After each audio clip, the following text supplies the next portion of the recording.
আছি, তুমি ভালো আছো? ভালো রাখছো আমাকে।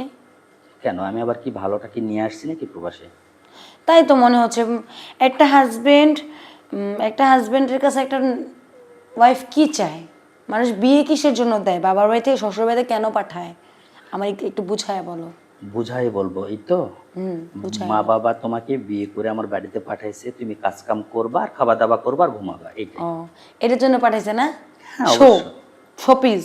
অবশ্যই। হ্যাঁ। তুমি সবসময় সুখে উঠে না, থাকো। আচ্ছা, বিয়ে বাবা মা যে বিয়ে দিল, বাবা মা কি সংসারের সাথে, বাবা মা শ্বশুর শাশুড়ির সাথে বিয়ে দিছে, না দেওয়ারের সাথে বিয়ে দিছে, না তোমার সাথে বিয়ে দিছে?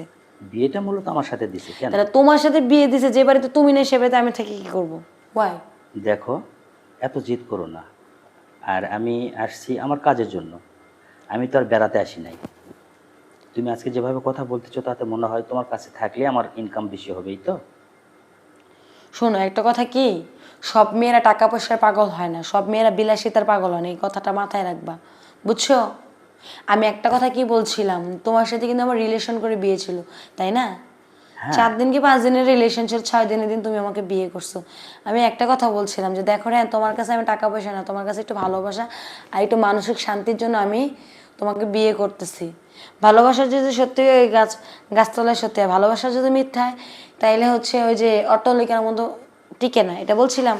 হ্যাঁ, বলছো। তাহলে